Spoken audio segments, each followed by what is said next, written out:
簡単に私の目標を、去年の1月、1年前に立てた目標を紹介するんですけども、ここの真ん中に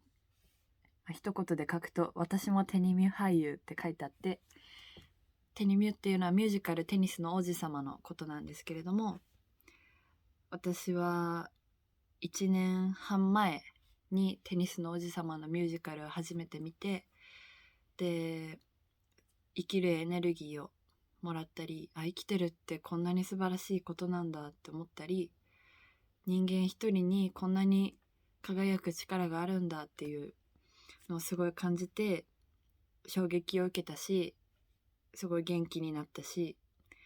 私この世界に行きたい、なんて言ったらいいんだろう。私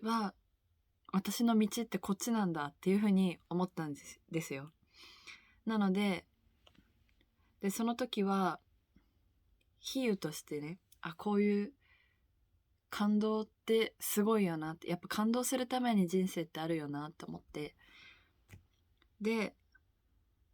そこから半年して、じゃあ私はどうなっていきたいで、そういうの、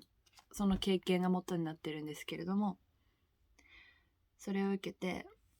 自分がそのテニミを見た時ってどういう状況だったかっていうと、私大学留年してて、留年1年目、5年生の夏だったんですけど、本当に大学に行きたくなくて、でも行かなきゃいけないっていう、お金を出してくれてる親とか、そういうのの関係で、行かなきゃいけないってなって、だけど本当に行きたくなくて、じゃあってなった時に、テニスの王子様が私その時好きになり始めた時だったんですけど、それのミュージカルっていうのもあるみたいよ。 2.5 次元っていう2次元アニメの、実写化みたいな感じですよねのミュージカルがあるよっていうのを、そのツイッターとかのフォロワーさんから聞いてて、でそれを見に行ってもいいことにしようっていう風に決めたんですよ。私が今日大学に頑張って行ったら、その帰りにミュージカルテニスの王子様を見てきていいっていう風にご褒美として決めて、その辛いことのをカバーするっていうか、でモチベーションというかご褒美として、その、チケット代もね結構するし、そういう舞台なんて高尚なもの見るのも初めてだし、自分としては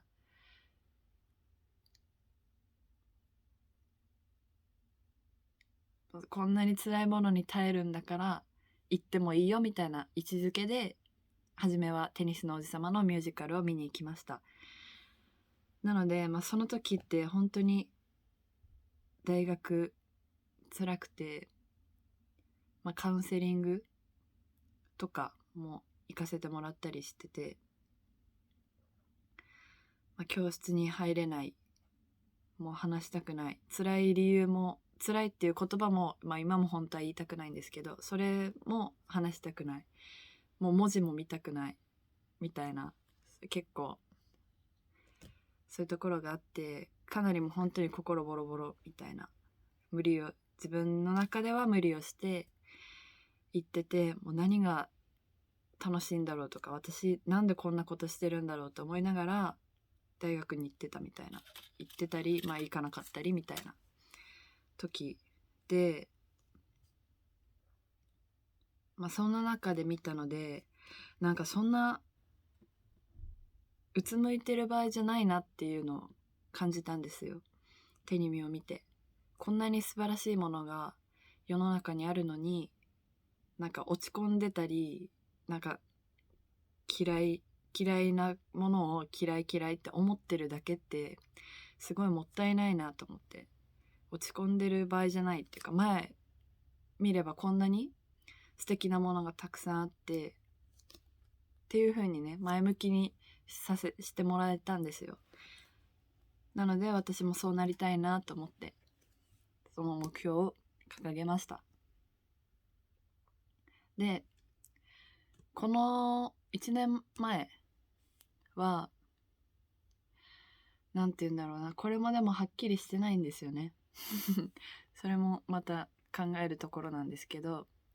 要するに自分は舞台に出てアイドルになってとか歌手になってとか俳優になって同じように、人を元気にさせるような体験を届けたいっていう風な目標の立て方ではなくて、同じような感情って別にその俳優じゃなくても届けられると思うんですよ。美味しい料理を作ったり、例えば、カウンセラーになって人の心を救ったり、普通にどんな仕事やっても何をしててもその人を元気にすることってできると思うんですよ。でその中で自分は1年前は、イラスト描いたりデザイナー寄りというか、そういうクリエイターみたいな感じで何か救えないかなっていうことを考えてて、あとは SNS でその自分がどうやって元気になったかとか自分の考え方を伝えたり、自分なりに学んできたことを伝えたりして、インフルエンサーとかじゃないですけど、そういった、ネットを使った感じで文章エッセイ書いたり、本を作ったり、絵を描いたりして今泣いてる人の心を救いたいなっていうことを考えていました。で、具体的に目標を言うと、仕事分野が分かれてて、仕事、人間関係、マインド、知識って4つあって、仕事は新幹線を使って福岡や大阪や東京行ったり来たりしてるっていうスタイルに憧れてました。あとはイラスト描いたり文章を書いたりして泣いてる人の涙を救う。渋谷で打ち合わせとかしてる。なんて素敵な人なんだと思う人たちと一緒に仕事を進めているっていうのが仕事の1年後、つまり今の状況の理想の状況として挙げています。で、理想の人間関係は舞台関係者や俳優さんと会っている、夢を持っている人と仕事をしている、書籍とかウェブ媒体の編集者の人とかにオファーをもらっているっていうのが今叶えていたい理想として書いてあります。マインドは毎日泣くほど感動してる、朝が来ると嬉しくなる、私に手伝わせてくださいって書いてあって、私に手伝わせてくださいって言える心でいたいみたいなのが理想として挙げられてます。で、知識は SNS 運用のコツが分かってる、再現性のある、理論としてというかやり方で